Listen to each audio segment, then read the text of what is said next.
পরাজয় টের পেয়ে ৭১-এর শেষ দিকে পাকিস্তানি হানাদার বাহিনী হত্যা করে দেশের সূর্য সন্তান বুদ্ধিজীবীদের। রাষ্ট্রপতি ও প্রধানমন্ত্রীর শ্রদ্ধা নিবেদন শেষে বিভিন্ন সংগঠন আর নানা বয়সী মানুষ মিরপুর বুদ্ধিজীবী স্মৃতিসৌধ আর রায়ের বাজার বৌদ্ধভূমি স্মৃতিসৌধে শ্রদ্ধা জানায় জাতির শ্রেষ্ঠ সন্তানদের। প্রজন্ম থেকে প্রজন্ম স্বাধীন বাংলাদেশ জাগ্রত রাখবে এই শহীদদের স্মৃতি, এমন প্রত্যাশার কথাই জানান শ্রদ্ধা জানাতে আসা সাধারণ মানুষ। যতদিন বাংলাদেশ থাকবে ততদিনই আমরা এই শ্রদ্ধা জানিয়ে যাব।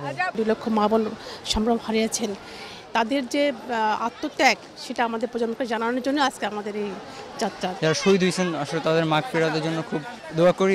এবার বুদ্ধিজীবী দিবস মানুষের কাছে অনেকটাই স্বস্তির, কারণ বুদ্ধিজীবী হত্যাকাণ্ডের দোষরদের অনেকের সর্বোচ্চ শাস্তি কার্যকর করা হয়েছে।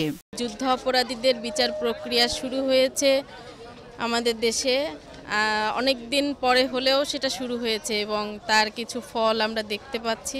মতিউর রহমান নিজামী সহ অসংখ্য রাজাকার আজও যারা বীর দর্পের মতন চলছে তাদের ফাঁসি বিচার হতেই হবে। শ্রদ্ধা জানাতে এসে শহীদ বুদ্ধিজীবী পরিবারের সদস্যরা জানান, স্বাধীনতা বিরোধীদের বিপক্ষে কখনোই মাথা নত করবে না বাঙালি জাতি। আমরা আশা করি বাংলার মাটিতে একজন যুদ্ধাপরাধীদের বিচার থাকা বিচার না হওয়া পর্যন্ত এই বিচার চলবে। তরুণ প্রজন্মের জন্য আমাদের একটা হচ্ছে নো মোর পাকিস্তান, আমাদের পরবর্তী প্রজন্মের জন্য একটা কলঙ্ক মুক্ত স্বাধীন দেশ দিয়ে যেতে পারবো।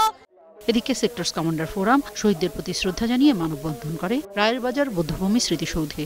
শুধু বাংলাদেশে না, এমনকি পাকিস্তানের জেনারেলরা যে সমস্ত বই লিখেছে সেখানেও তারা স্বীকার করেছে।